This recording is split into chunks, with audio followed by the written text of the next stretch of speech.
You're listening to Parasearch Radio. News, views and reviews from the world of the paranormal from across the UK and beyond. Find us on Facebook, Twitter and the World Wide Web. The views and opinions expressed by presenters and guests are their own and do not necessarily reflect the official policy or position of Parasearch Radio or their affiliates and sponsors. Listener discretion is advised. Good evening, ladies and gentlemen. We're obviously here with our usual Thursday show. So obviously it's a good evening to everybody in the UK and a good afternoon to obviously people in the States, because we are obviously doing the radio today from Las Vegas, and obviously I am sitting right next to Carl.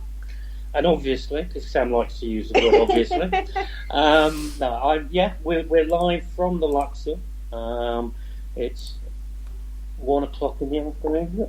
It's just 1 o'clock in the afternoon. It's bright sunny day. We're in nice view out of our hotel over the strip and everything, but we're here in Las Vegas. So hello back in the UK, and obviously hello to everybody there. So we're going to have a little bit of a catch up of what myself and Sam have been doing. We've sort of strong armed Kerry into helping us out on this one. So Kerry's going to ask us the questions. We're going to just give you a little bit of a synopsis of what we've been up to on our first 2 days in Vegas. Hello, guys. This is a little weird. It is a bit. I can't believe I'm talking to you live in Las Vegas. This is crazy. And I forget the time difference. So I'm going like, oh, you know, what you're doing tonight? And they're like, it's morning. Yeah. Drinking, gambling, you know, the usual. So, guys, you love Las Vegas. You this is a place that you've been to before, and that it keeps drawing you back, doesn't it? So explain to me what the draw of Las Vegas is, please. Well, for me, it's probably a little bit different to what Sam is. I've been doing this, coming out here. This is probably my 16th trip to Las Vegas. I just love the lifestyle. I like to gamble responsibly. I like to drink responsibly. That goes out the window as soon as you hit Vegas, because there's no responsible to do in Vegas. It's excess. They say it's an adult play centre, and it is. You don't know what time of day it is. If you wanted to have breakfast at midnight, you can. If you wanted to have dinner in the morning, you can. If you wanted to have a drink at 3 o'clock, 4 o'clock, 6 o'clock, 10 o'clock, you can. You can do anything here. But also the weather is lovely. It's just under 100 degrees at the moment. Mm-hmm. Beautiful sunshine. You're looking across. I'm looking out the window now, and you've got the mountains. You've got it's just a beautiful place, and everybody's so friendly. Like most people in America, the Americans do love the Brits. But that's what's been drawing me back. Obviously, Sam's probably got a slightly different answer. Not really. I'm not going to say stuff but mine obviously is the atmosphere, and because obviously I've got quite a lot of friends over here, and I call it overpopulated Blackpool, because that's obviously what the strip looks like. It's just like Blackpool. Slightly more upscale than Blackpool. Nothing wrong with Blackpool, but they do the lights a little bit better. Yeah, but there's other reasons. And it's obviously because everything's like near enough in the same area, so you're not having to travel miles, or unless obviously you want to go out of town. Let's just get to the point. Also, there's the tie-in. Zach's Haunted Museum. Yeah, there you go. We will get on to that. We're going to come on to that, because that's not something that's... I know. We will come on to that. So that's the draw for you guys to go to somewhere like Las Vegas. It has its huge, tales and stories of in its own right, isn't it? Now, explain to me the geography. It is like a city in the middle of a desert, isn't it? Yeah. Yeah. When you fly in, you're looking out the window, and you just see mountains, desert, canyons, and you just think, and you fly over it for hours and hours, and you just think, what is going on? And then all of a sudden, they say, in 45 minutes we'll be landing in Las Vegas, and all of a sudden the scenery just changes, and then you bank in and you see the strip, and then you'll see the houses. And then it'll get bigger and bigger, and literally the McCarran International Airport is right on the strip. So it's like most places like Heathrow, you're landing, you might see out in the distance, say London. With landing in Las Vegas, I've never, in all the time I've been flying in here, I've never landed the way we landed on Tuesday. Obviously, I was flying in on my own. Sam was coming in from Philadelphia, but normally you come in parallel to the strip. Yeah. So you can see the strip, but you're relatively close, but you can see it. I casually looked out the window, and next thing, the Stratosphere, which is one of the iconic buildings that you first see. You spot it a mile off. It's like a big tower with big roller coasters on top. And I looked out a window, and I've never looked out a window and actually could see people walking in the restaurant. We were that close. Oh, wow. And then all of a sudden, we just banked. We went down past the other hotels and then landed. We came down so quickly. But you literally, you land, and you literally, you can see the hotel. You could walk it if you wanted to. We're that close to the airport. Oh, wow, amazing. Now, that is another thing that Las Vegas is incredibly famous for, the various hotels that are actually out there. Sam, what are they like? I mean, we've seen them on the TV over here and the programs. Do they live up to expectation? And give us some idea of what types of hotels there are. Yeah, obviously, they do live up to expectations. And obviously... See, I'm saying obviously again. It's a word, everybody. Just let her roll with it. It's because I didn't know any other word, probably. And of course, the different themes. So obviously, we're in the Luxor, which is Egyptian theme. Then you've got the Excalibur, which is castle-y, Camelot-ish, King Arthur type thing. Caesar's Palace is Roman. Then you've got the Venetian, which is Italian Venice. Then you have Mandalay Bay, which is like sea-ish. Yes, it's one of the best beaches because it's a man-made beach, and it looks like the swimming pool at the Mandalay Bay looks like you're on the beach. Oh wow! You have sand that goes into the water, and every so often they turn the wave machine on, and it like laps. It's very weird, very strange. It is very strange because there's some of the hotels where they've got like when you go to the older part of Vegas, because you go to Fremont, and you go to like the Double D or the Golden Nugget, and that's really built up. But they've got pools in the centre of the hotels. So, but they've all the same thing. But these hotels are huge. Yeah.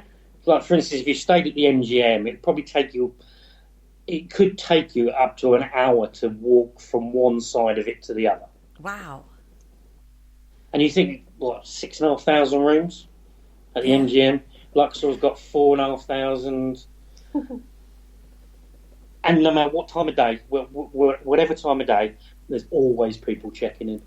Yeah. There's literally people constantly checking in. But it doesn't, because of the size of them, it doesn't feel it's overcrowded. Yeah. So I imagine then that if you've got that many rooms in each of these hotels, that each of them provide their own entertainment. Yeah. Restaurants. Yeah. They've all got gimmicks as well, haven't they? You was talking about like the one you're staying in. Let's look at the Luxor. It's the Egyptian theme, and so what sort of things are in your hotel? I'm fascinated by this hotel thing.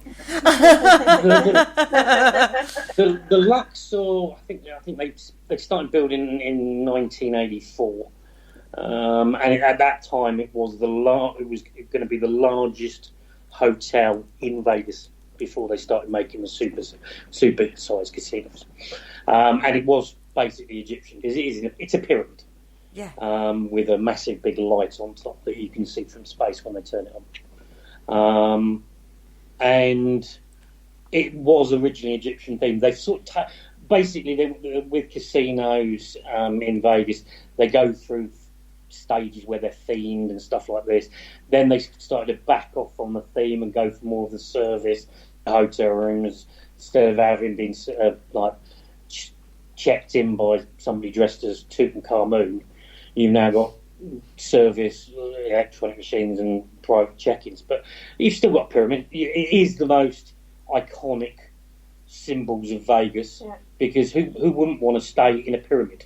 I know. But the lifts go sideways, because it's like Willy Wonka, because you can't go directly up, because the pyramids, and then when you come into the pyramids, it's all open. So, and then the rooms are on the side of the pyramid, so there's nothing actually in the middle. So the atrium, the middle bit, is all open, where the casino is, the bars, everything. So when you open your room in one of the pyramid rooms, you look over the atrium straight down. 24 floors, humongously high. I have been up to the 24 of the pyramid, looked down and went, that's the last time I'm going to do that, because people look like ants. Oh, tiny. But yeah, they've sort of cut back on the Egyptian themes, but the bars, they've more, because of how close it is to the airport, they've sort of named the bars now like flight airporty type things. So you've got the flight bar, the Pioneer bar, and all these sort of stuff, and the main bar is the Aurora bar, which is right next to reception. But then you've got all different other bars. I think there's 9 bars in total. Probably 20 restaurants. 20 in one hotel. Yeah, and this is the Luxor now is not the biggest. So you think how many, say the MGM, or Caesar's Palace. I think Caesar's Palace, is it Caesar's Palace the biggest now? I don't know. Caesar's Palace is just huge. But that still has the Roman theme and everything like that. So, it's one thing in America, they do things bigger and better than anybody else. It is a well-known fact of Americans, isn't it? They do seem to take everything to the extreme, and I think Las Vegas is definitely one of those kind of places. Now, you only flew in, 48 hours ago, was it? Must be 48 hours ago now. Yeah, Tuesday, yeah. But you've packed quite a bit into that time.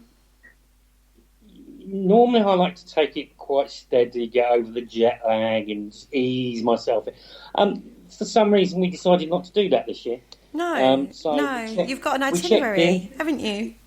Yeah. I just look at it, so I can go to the toilet there. I've got a gap in my itinerary. You've got a 30-second gap. Go! Yeah, exactly.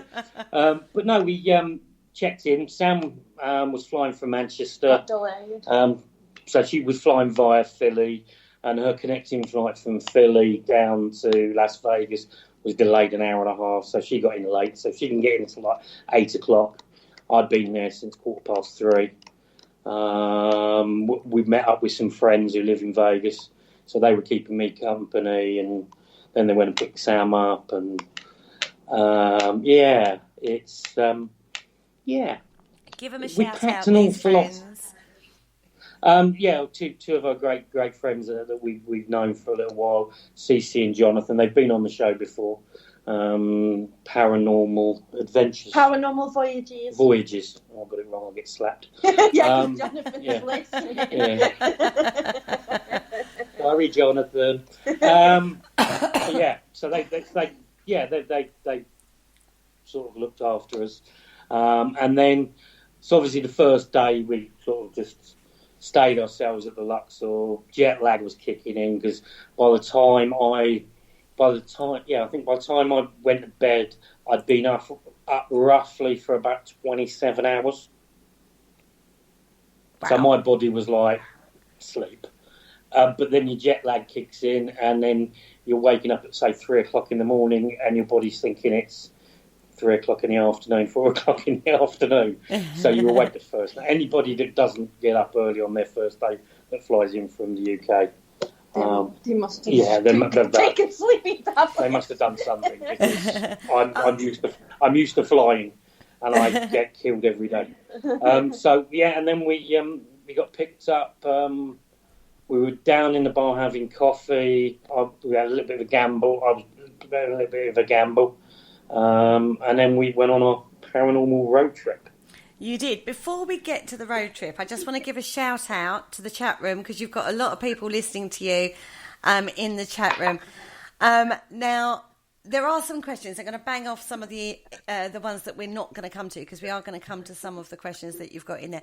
So you've got Jonathan in there, Richard and Paul are obviously in there, Pamela from the Spooky Sisters is in there, Laurie Schaefer is in there. She is saying, gotta love the swim up bars and the blackjack. Yeah, that's the Hard Rock Hotel, which is where CC actually works. They have in the pool. They have swim up blackjack tables in the pool. Oh wow! So if you can't, if that bug to gamble kicks in, and you think, oh, I'll tell you what, I'm in the swimming pool, I'm having a nice swim, or I'm going to go and play a few hands of blackjack. There you go. Then you can. Only in America, folks. You don't get that in the UK. Far too chilly. It's far too chilly, I will say, in the UK for that. Richard wants to know, have they got a Parasearch Radio themed hotel out there? We're in current discussions about basically doing that, and I think we're going to, Awesome. Watch this space. Love that. Watch this space. When I've hit it big in the casino, we'll be talking about that. And Laurie actually says, how much money did you lose whilst waiting for Sam? I didn't lose. I didn't lose. He didn't lose. That means he's up. No, which means we can all go after him for his money. $50 in when I turned up. All my drinks were comped. I think I spent about over $300 on booze until they came, and I got, I think it was close to about $500 winnings. Wow. So change 50 into 500. That was on the first day. Well, all I can say is Sam must have been picking you up off the bar if you spent over £300 worth of booze. And did you have to trawl all 9 bars in the Luxor to find him, Sam? No, Sam and people that know me that have been to Vegas with me know exactly where I'll be, even down to the feet. Oh dear. Right, so let's go on to the road trip that you went on, because you got picked up to go on a road trip. What time did you set out on the road trip? 7 o'clock in the morning. Oh, not too bad. Yeah, we were awake anyway, so we were downstairs, dressed, waiting. I think it was just before 6 we got downstairs. So, where did you go on your road trip? We started off, we left Vegas, and this was, as you said, about in the middle of nowhere. So it takes about 45 minutes to actually get out of Vegas. And then we're flying up this road, and the scenery changes from built-up hotels, houses, to desert, canyons, mountains, hardly any grass. It's very sandy colour, red colour, rock colour. And then obviously occasionally it's broken up by these weird-looking trees called Joshua trees. Yeah. Weird-looking things. A lot of burrows, or we call them in the UK, donkeys, wandering around, aimlessly wandering around. And the roads... anybody that's ever driven in the UK knows that we like a bend. We don't have many straight roads. No, we don't, do we? Not really. No. They love straight roads in the States. So obviously when they build a road, they think, right, we're not going to put any bends in. There's a mountain, we'll just go straight. We're going to go through it, over it. We're not going to detour around it. We're just going to go straight. So it is literally miles upon miles upon miles upon miles of dead straight road. Yeah. Everybody has to have when they're on certain areas, have to have their lights on because of the heat and because the roads are straight. You have that heat glare that looks like it's water and it looks like the cars are like a actually mirage. floating. You get that mirage heat wave. Yeah. Yeah, but you have to have your lights on because if you didn't have your lights on, it would blend into the road so you wouldn't see oncoming cars. So you have to drive with your lights on. So, yeah. But it is like you see in films, like if you've ever seen The Hitcher, there's that bit where there's that just long straight road, desert. It is exactly that. So we were driving and driving and driving. So and then on that point, when they talk about like going back in the day where people would disappear and they'd say, oh, they got bumped off by the mob and like buried in the desert and you're never ever going to find that person, that is feasible. Is that the word? You agree? Yeah. Oh yeah. You wouldn't want to break down. Put it that way. You wouldn't want to break down in your car because there's no signal. There's no net. There's no phone signal as well.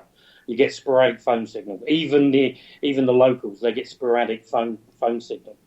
So, and you obviously have to make sure you've got supplies. When you see, and you can't be like we do over here in the UK, driving just on empty, because there's going to be a petrol station within 10 miles. You could be talking 200 miles before you get the next petrol station. Oh my goodness. But it's just long straight roads, and it is amazing. The scenery is beautiful. As you come out of Vegas, you've got I was on one side of the road. There's like a lot of black SUVs in the desert parked up, and I was saying to Jonathan and Cece, "What's that?" And they said, "Oh, that'll be there's a drone.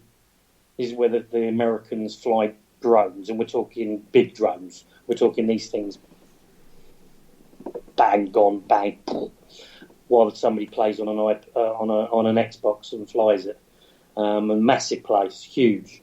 And then you get out there and then you're into the Bondi, aren't you? Yeah. Unbelievable scenery. Stunning scenery. Absolutely stunning scenery.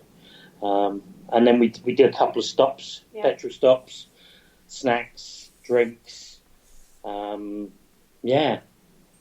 Kept on going. But it is in the middle of nowhere. Where did you end up on this road trip through the desert? Our first stop... Where did we first stop? Was the Area 51 place? Yeah, I had to do my Area 51, so there's obviously 75 miles of Vegas is Area 51, and obviously people that listen to the Dark Mirror show on a Friday know that I have my alien thing. You do have your alien thing. Yeah, so we went to the Alien Research Centre, which happens to have next door an alien brothel. Oh.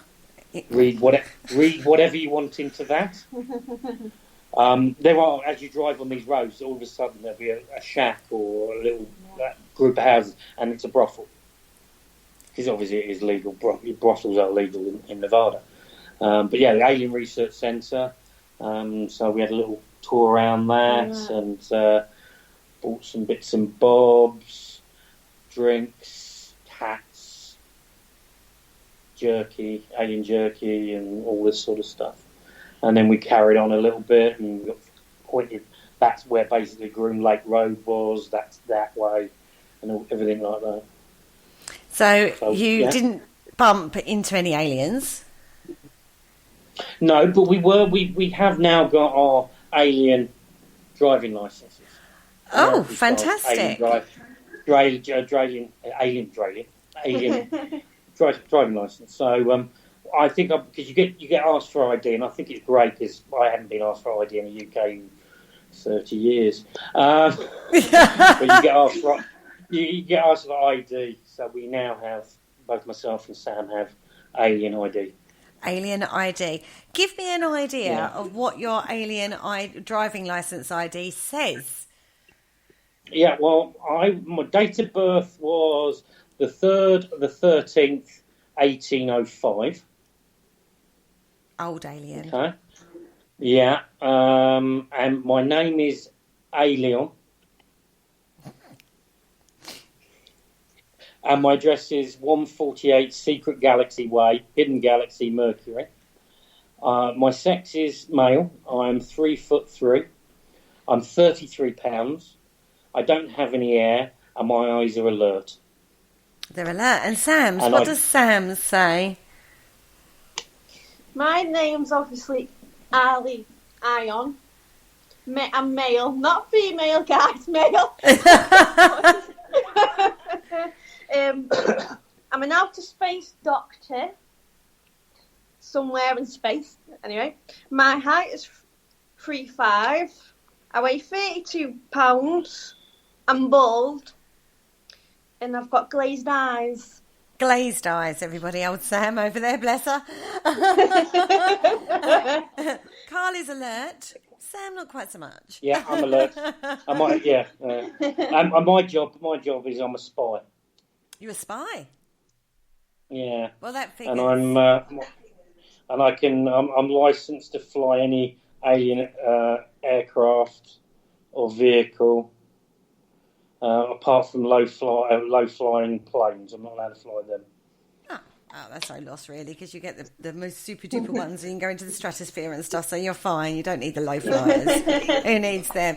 So, guys, right, at the end of September, there was a big storm Area 51 scenario. Bit of a washout. More press seemed to arrive than people actually going to storm it. So the millions and millions of people that were supposed to go and storm Area 51 didn't arrive. So was there any remnants of that when you went? Well, when you drive to these places, it's particularly when you're driving to Area 51, it's in the middle of nowhere. It's a secret base, obviously. It has to be in the middle of nowhere. And there's various different little towns that pop up. And the meeting point for Area 51, you would probably say, talking to a couple of the locals, they would say that they get tourists every so often, but it's not in the numbers. They were fully booked on all their cabins, their RV spots, their camping places and everything like that. There's still people there because you're seeing these big pickup trucks pulling these massive big Winnebago caravan type things, trailers. But they were saying that instead of them going to storm Area 51, they kind of turned it into a bit like an alien Woodstock. So there was music, and they were having a bit of a party and barbecue, and So yeah, they had a massive influx of people, but not in the numbers, not the 2.5 million they were going to say were going to be storming. To my knowledge, reading about it, there was a few arrests when people actually decided to try and walk across the boundary and swiftly were arrested. But it sounded like it just got into a bit of a music festival and they had a good time. Fantastic. Now, going back to the chat room, some of the comments that have come through so far are basically on your road trip, how long it took. Richard says it sounds different to the road trip even. Me and Paul are doing this weekend. We're going to Dartford. And then Paul says, lovely. At least we won't be jet lagged. Yeah, but you might be proud because it is Dartford. Excuse me, everybody. I'm getting over a cold still. Christopher Chell is in there. He says, "Have an amazing trip, guys." Laurie Schaefer, glazed eyes! ! Laugh out loud! ! And then Pamela says, "How alert can Carl be after hundreds of dollars spent in the bar?" People become amazed at my secret talents of putting away Jack Daniels and being alert. To be fair, you do seem to have an, should we say, supernatural ability to store. It's the alien blood in me. It actually just turns it into water when I drink it. And Jonathan says it should be called alien stock rather than Woodstock. Yeah, alien stock. Maybe that will be a thing now every year, that everybody pops up every year outside Area 51 and has, like you say, like kind of a folk festival kind of thing. Yeah. That would be quite good, actually. I saw it on the news when I was watching it, and there's people in there. You obviously get the usual people that would be looking for these aliens. People like myself and Mr. Mark Manley, loads of those that were there. People wearing tinfoil hats were there. The old hippies, the ones that, hey, it sounds like a party, I'm going to go along and play me bongos and listen to me Pink Floyd or whatever.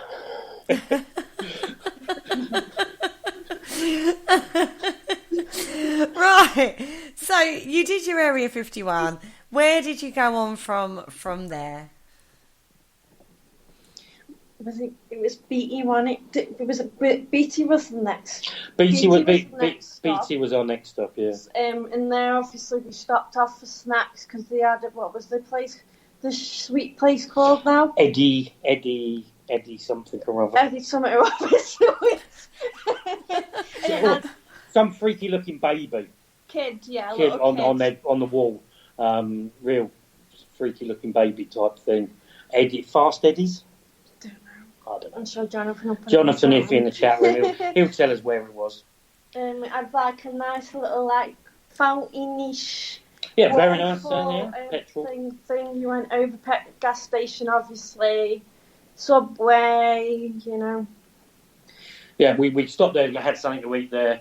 We obviously got some more petrol, make sure we had enough petrol. And then obviously this time, Eddie's World, yes, Eddie's World. And inside Eddie's World, you could buy fresh jerky. Various different. You could have exotic jerky, which was venison and caribou and all sorts of weird and wonderful things like that. I'm glad you brought the meat into it. It was starting to sound like another kind of alien whorehouse. Exotic jerky. Exotic jerky. Fresh jerky. Stuffed olives and all that. We got something to eat. But also one of the things about Eddie's World, which you walk in there, sweets, candy, buy in bulk, basically. And then you probably candy. If you wanted 5 pounds of M&Ms, one particular colour, that you buy them in bags. If you had a fetish for honeycomb dark chocolate brittle, you buy pound bags, £5. Mental. I've never seen candy. I've never seen that amount of candy in my life. Wow, I would have been a happy girl. Is all I'm going to say. Yeah, there was a lot of people walking out with just handfuls of stuff. It's one of those where you can't resist it. You see it and you go, "Oh God, look at that! I've got to have some of that." Yeah, I did buy some because I like Twizzlers, which is like red licorice. Yeah, I know what Twizzler is. Yeah, so I bought. I bought some Twizzlers from there. So. Awesome. So you've done that. Get back into a car. Drive through more desert. But we're going up. We're going through the desert, but we're slightly the altitude's getting higher. And Jonathan and CC were saying, where we're next going to stop is going to be a bit cold. It's going to be a bit windy. So they had jackets on. So we then come into a place possibly people in the chat room might have heard of. A town called Goldfield. Goldfield. And is it a gold field? Yeah, basically. Well, yeah, it's a mining town. Yeah. But it has 2 locations which are well known in the paranormal world. Some place called the Goldfield Hotel.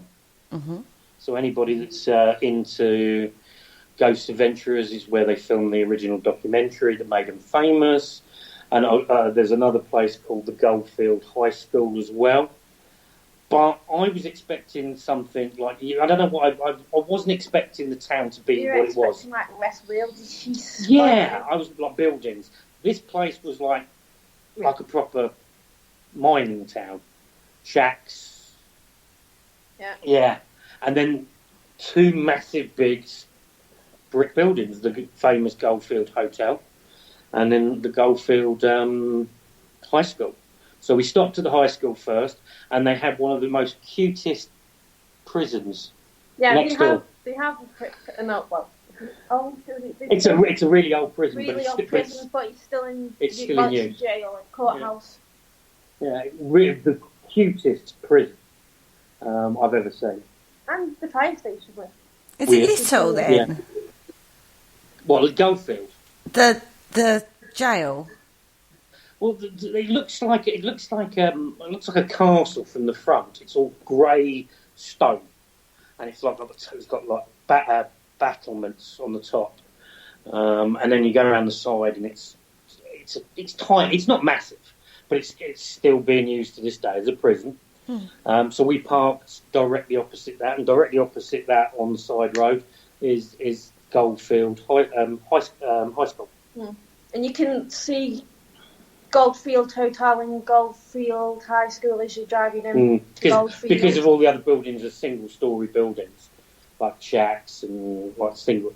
These 2 buildings stand out a mile. You can see it because you're up high and you can just see them.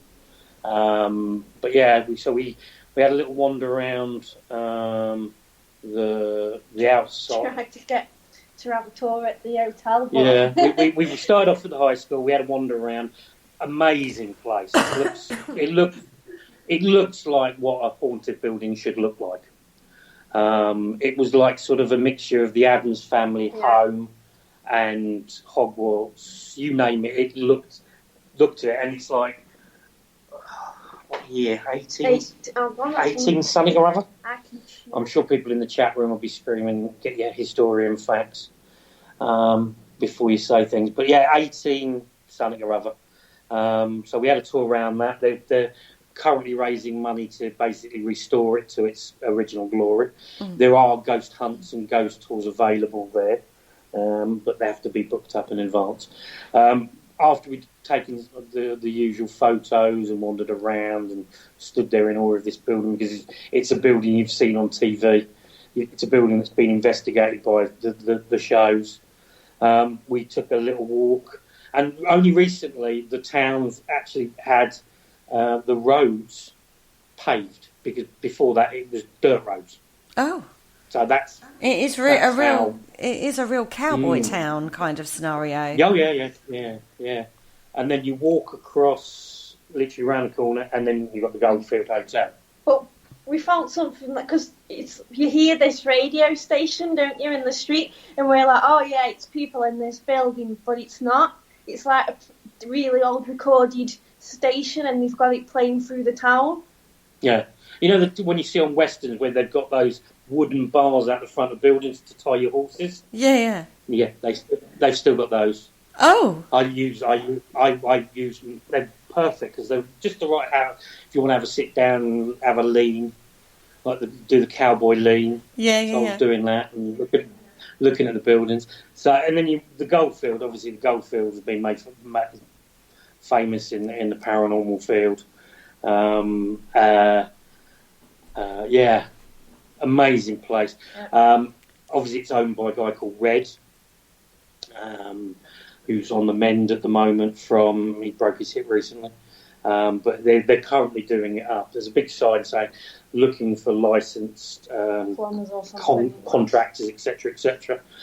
So we popped up, Jonathan, who was with us, popped his head through because the door was open just to see any chance. I've got some people we brought that have come specially from the UK to see this building, but they weren't having any of it because it's a construction site. Yeah.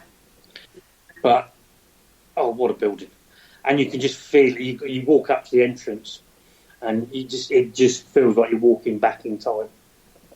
Sounds awesome. Mm. So no experiences there, though? Not in Goldfield. Not in Goldfield, no. So you went on from Goldfield. We went drive on for another. It was about half an hour from Goldfield to a place called Toner Park. So first of all, another famous building, which is the Clown Motel. No. The Maspar. The Mispar Hotel. Mispar Hotel, another famous hotel, was originally built for the mining company to put up there. Another place which is highly activity, and has also been on a load of the shows. And then we turned up at our final destination, which was the Clown Motel. Tell people about the Clown Motel, because this is one place in the world, I have to say, I don't think I would ever go because it's got so many clowns. Well, it's a typical obviously when you look at it when you pull into the car park, it's first of all it stands out a mile because it's painted red with polka dots, and there's a lot of clown statues outside or things. But if you took the painting off it and that, it would be a typical American motel, with the 2 floors and the walkways and everything like that. But it's famous because it's a clown motel, and you go into reception, and you're greeted by a room just full of clowns. Is it about 5 containers or something? Just. Full of clowns, and then you've got the famous, massive, creepy ass clown. This is full size mannequin of a scary looking clown. And the activity reports, what allegedly happens is the hands actually move, and it was captured. It's been captured on a couple of shows. So, and we met the new owner because he'd recently done it. He'd been renovating it. He's the one that painted it, and he's doing the car park up and redoing the rooms. The rooms are themed. So if you ever fancied staying in the Mike Myers? Yeah. It room. Basically, famous killers in films. Yeah. Jason room, yeah. So they've got these themed rooms. And right next door is Toner Park Old Graveyard. Right next door. Jonathan and Cece, they've got a programme that is coming out on YouTube on the 31st of October. Halloween. And their first episode is going to be on the Clown Motel. And they'd asked us in the car whether they wanted to basically include us. So we're going to do a piece to camera in the graveyard. Would we be up for it? And so we ended up doing a piece to camera, and we did a live spirit box session in the graveyard. Like this, if anybody wants to know what this kind of graveyard looks like, just go on Google and just put Clown Motel Graveyard or Toner Park Graveyard. And we're not talking like a graveyard in the UK. We're talking desert. And there's like stones where the graves are. Massive bricks. Yeah. So it looks like Boot Hill out of a Western film. So we did this piece to camera. We did a live spirit box session. I'm not going to spoil it for the show, but we did. I've never experienced, because you've got no mobile signal out there. There's no radio. There's nothing. So when you've got an SP7, it's just pure white noise. You're not getting the snip bits. No, because there's nothing. It's in the middle. There's no mobile phone network. So and radio, you're not getting any radio, but you're getting nothing. It's complete, utter, pure white noise. So can I just ask, is the hotel served with a Wi-Fi service? I don't know. Don't know. I know I didn't have a mobile. From the moment we left Las Vegas, apart from when we went into Eddie's World, that was the only time I picked up on a mobile phone signal. For the whole of the rest of the trip, I had, from the 3.5 hours there, 3.5 hours back, and all the time in between, I had no mobile phone signal until we literally got back into Las Vegas. Right. So it's not like, and obviously I'm from the UK, so I'm piggybacking on networks. So I'm piggybacking on AT&T and Sprint, all this sort of stuff. But there was nothing. It was not even just a small bit with just literally no signal. And even if there was, it wasn't. We could tell that there was no interference because this old spirit box white noise sound was completely different. Completely different. Then obviously if there was like an internet connection or phone connection. But I'm not going to spoil it for people to actually tell them what responses we got. But we got clear, intelligent responses to the questions that were asked. Obviously, it's going to be filmed. It's going to be part of their show on Halloween. Yeah. But there was intelligent response to the questions. We were asking certain questions and we were getting the exact answers to what we asked the questions to, in a male voice and in a female voice. And we got asked, one of the bits that happened is we asked, is there anything you want to say to us? I'm not spoiling anything because obviously we finished the interview there and then, and you'll see it on the show. And they said, get out. So being respectful as all paranormal investigators, we stopped, we finished, we thanked them, and we went back to the car. And we were just sitting in the car. So we packed up the camera, we took they de-mic'd me, and we just sat in the car. And then I had this really, really strange experience. So we sat in the car right next to the graveyard. We're just getting stuff ready, and I just, out the corner of my eye, I saw something. So I glanced back over to the graveyard, and there's one particular gravestone which stands out more than the others. And because it's white stone and it's quite a high, like obelisk type memorial. So something caught. I saw movement. I then looked over, and then for a split second, I saw a man in a cowboy hat. Which, fair enough, it could have been a man in a cowboy hat, a real person. But the strange thing was, the obelisk memorial wasn't that big, but he didn't come out the other side, so he went behind it and didn't go out. Sam saw the strange look on my face, and I said, I've just seen blah, blah, blah, blah.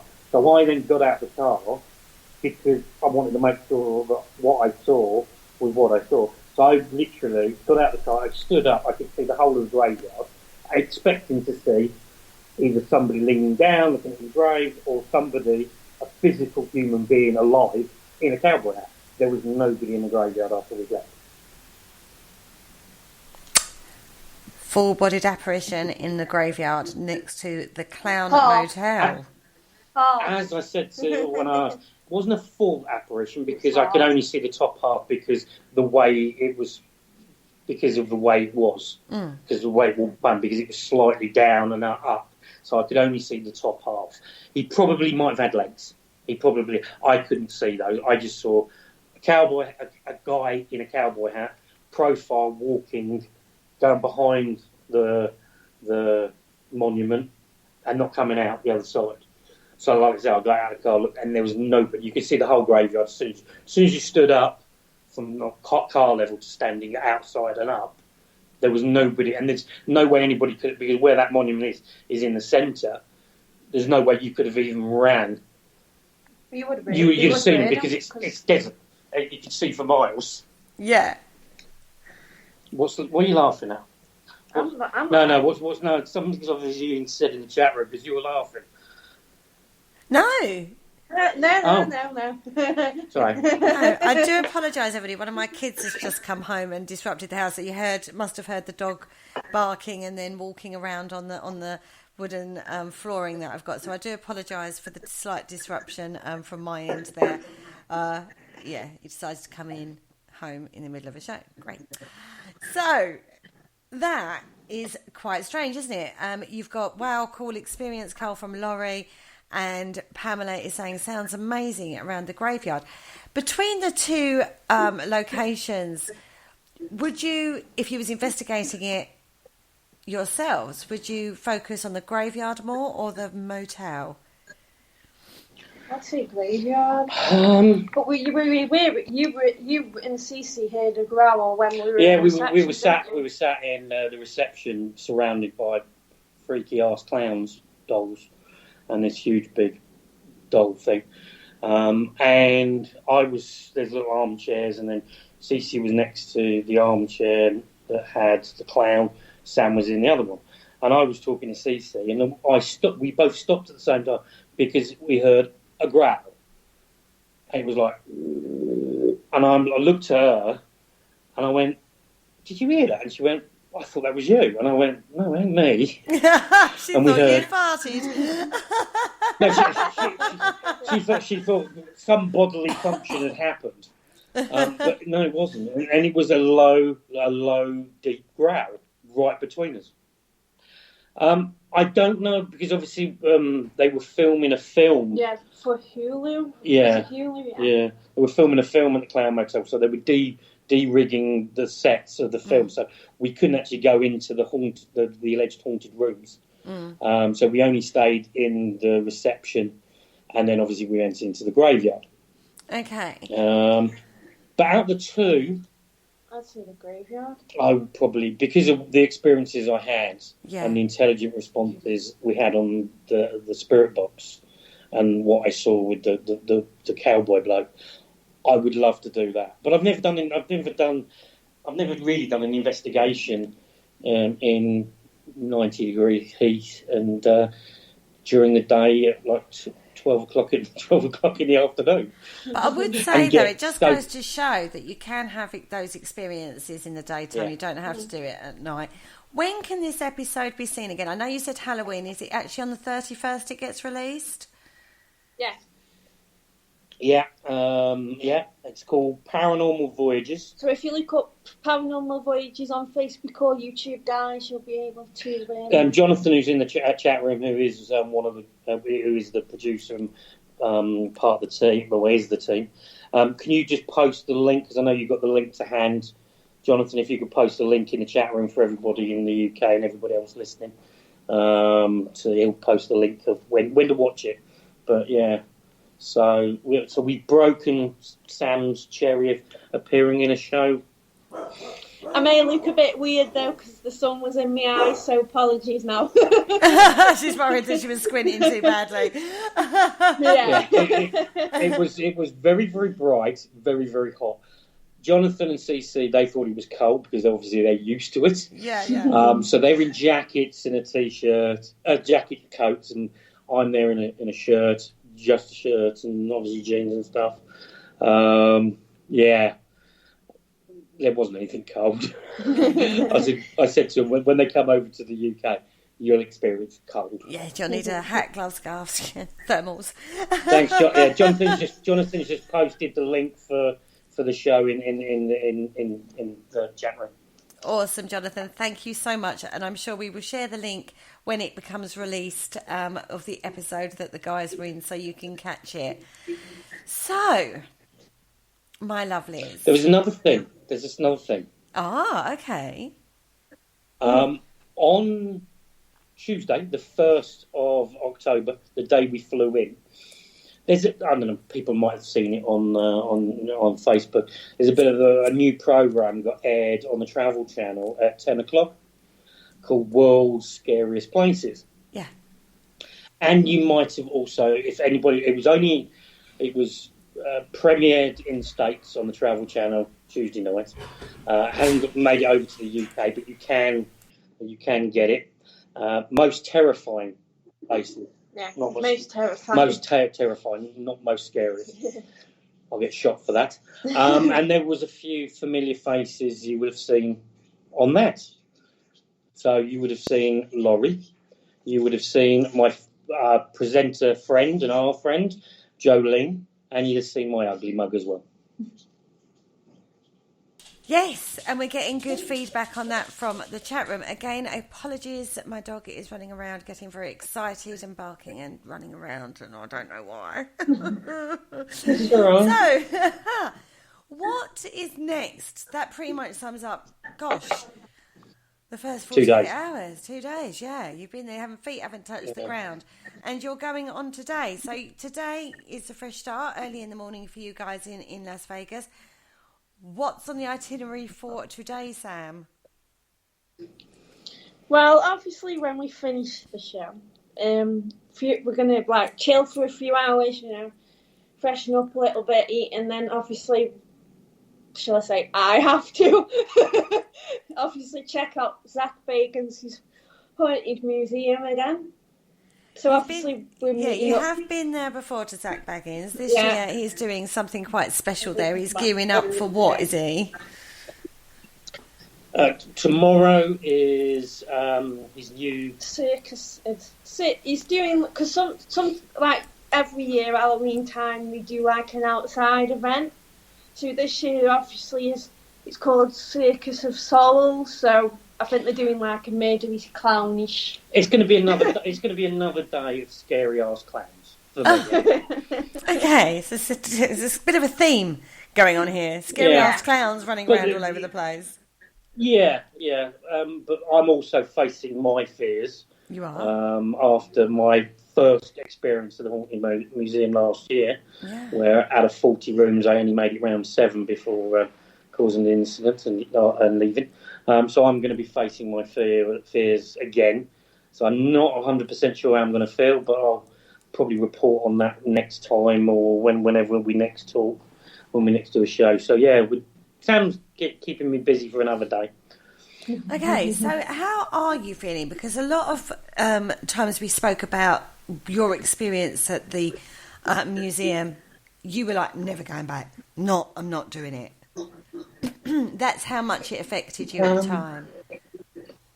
Yeah, I think I'm in a better place in my life. Back then, I was not in a good place due to my father dying 2 weeks before I flew out. So I think my protection, my armour was not in place as well as it should have been, and I was probably vulnerable to attack, so to speak. And I don't know. I don't know what happened, but I know the aftermath. Not nightmares for 2 weeks of a little black-haired boy with black eyes visiting me, just standing at the bottom of my bed, staring at me. I'm all right. I'm looking forward to going back. Ask me that question. Oh, sorry, I do apologise. The window cleaner is back. So we're on the 20th. We're on the 20th floor, and there's a bloke outside our window cleaning the windows. And banging his bucket on. That sounds like a universe. He's banging his bucket on the window on the 22nd floor. Everybody. Yeah, exactly. But yeah, I'm facing my fears. Kind of. I'm in a better place. I'm more grounded. I'm more ready for it. But at the end of the day, 7 out of 40 rooms I visited, I don't know what to expect in any. And I've been told the first 10 rooms have nothing compared to the last 5. Right. So I don't know. I could be in a straitjacket, rocking from side to side and dribbling and in a padded cell by the end of today. Wow, I hope you've put that in your itinerary there, Sam. Time for him to recover. I've got a day off the itinerary tomorrow. You've got a day off? Yeah, Sam's got stuff. She's not. I'm not. I'm having a cold day. So you know what that's going to be. Yeah, basically he's not leaving the hotel tomorrow at all in any way, shape or form, and Sam's off doing her thing. Sam, you went to the museum last year. You made it round the entire thing. What bits are you looking forward to revisiting? Well, I don't know. Obviously it's going to be completely different. So obviously I'm going to be seeing if I've pick up things differently, and I know that he's changed one of the rooms, which I refuse to go in anyway. And then obviously he's got the little Titanic area now, which has obviously got the apparently cursed Captain Smith's mirror. And obviously he has the Devil's Rocking Chair now, and so obviously I'm excited and a bit interested to see the new place areas. Yeah, like she's you know, fangirling all over the place on this. I would just like to say, you know, the grin on this girl's face is awesome to see.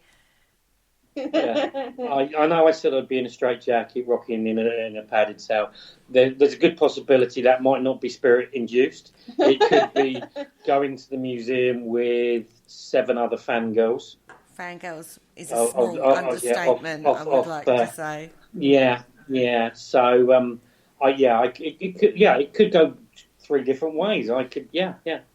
Are you able to take photographs in the museum?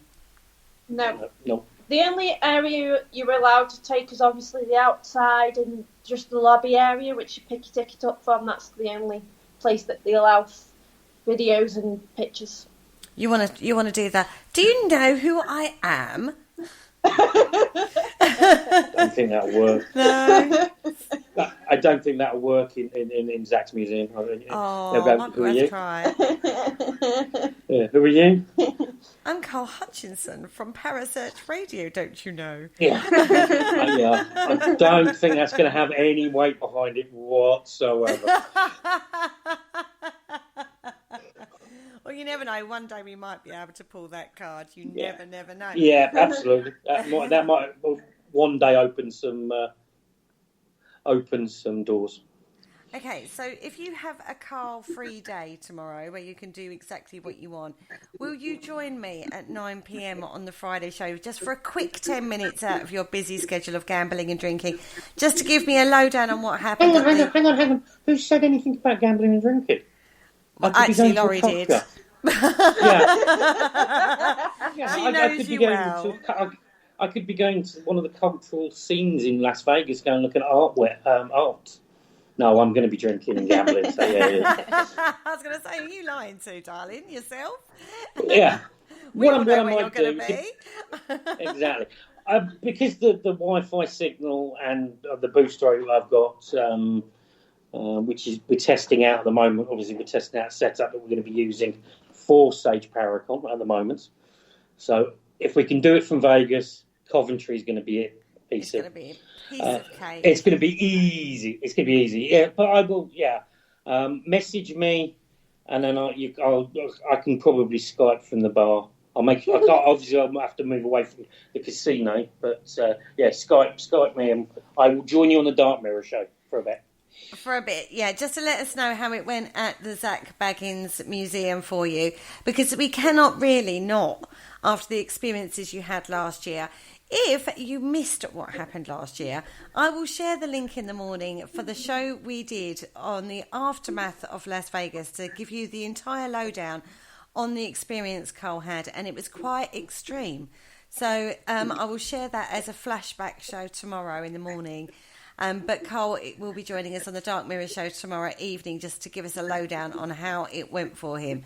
Let's hope he manages to make it round the 40 or so rooms that Zach has actually put a lot of effort into making as scary as possible for people rather than giving him a heart attack 7 rooms in.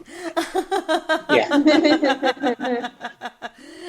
Just as well he has that strong disclaimer that you sign before you enter. Yeah. So, Sam, which is sorry. Carl. Yes. So, what do you have planned on your Carl-free day? Are you allowed to tell me? Well, obviously, I'm going to the museum again because I want to check out the Circus of Souls, and then I think it's just do whatever. I think so. So you've not actually got anything particularly planned in? Not really after today, have we really? No. Don't ask me. Don't ask me. I think it's just going to be go. Yeah, let's just go here and yeah. I thought you said you were going to go down the strip. Yeah, we probably will, but obviously, yeah. As long as you're away from me for 5 hours, 6 hours. Oh, this sounds like a married couple, doesn't it? Just go away, do your thing for at least 5 or 6 hours. Sam, did you check out, if you remember rightly, when we was talking about famous ghosts, we did a show on the Dark Mirror on the famous ghosts, and we were talking about Harry Houdini's ghost was supposed to have been seen at the Plaza Hotel. Did you check that out, and will you be checking that out? We haven't checked out yet, but we should be checking it out at some point on a trip. Don't know when, but we should. And you're going to go live for me at some point, aren't you, on the Parasearch Radio group page as well, to give us a little visual of what we're talking about tonight? Yeah. Right. Well, as I say, that's 2 days in. A heck of a lot of things you've done in 2 days. That's pretty much up to date. So we're going to wrap the show up, guys. Last words for me. I just want to say thanks everybody for listening. These shows are truly a pleasure for me. I love doing them. I think the interaction in the chat room, brilliant. Personal thanks to Jonathan and Cece for being my chauffeurs for 6.5 hours yesterday and showing us the sights and this. My partner in crime here, Sam, for making sure I haven't got my days are filled with stuff to do. But yeah, I'll be on the show, Dark Mirror show tomorrow. We'll be back in the UK. We'll be back on air next Thursday, probably jet lagged. We will be having a guest on, which Sam will tell you in a second. Because as everybody knows, I just turn up and waffle for the hour. Sam books it. Sam does all the work, and I'm just the glory mouthpiece of the operation. But yeah, no thanks. Thanks, Kerry, for. We have Karen on. Karen, oh yeah, we've got Karen Delmar from the Talking Board Society, the second of the Sage Paracon guest speakers, where PSH Radio is the official show provider. So we'll be talking to the amazing, the funny Karen next Thursday. And last words, I want to pass over back to Sam. So obviously, like Carl said, I want to thank everybody for obviously tuning in, because I know a lot of people are obviously excited to tune in to this show. And obviously, if you miss any of the shows, you can go back on the Spreaker app. And obviously, you can find us on YouTube. Just search for Parasearch Radio. So it's a good night from. Well, good afternoon. Good afternoon. It's not good night. If it's good night now, it's been a very short day. Yeah. So once again, thanks, guys. We'll be looking at it. We'll be keeping you informed. Keep a look on social media for pictures, stories, anecdotes from the remaining of the trip. We're not finished yet. We've still got more time out here. And there's guaranteed there'll be something to do with the paranormal, except obviously not including the museum. Brilliant. Look forward to hearing all about it. So thank you so much for listening, everybody, and that's a good night from me too. Thank you for listening. Don't forget to join us for more shows throughout the week. Find us on Facebook, Twitter, and the World Wide Web to keep up to date with all the shows right here on Parasearch Radio.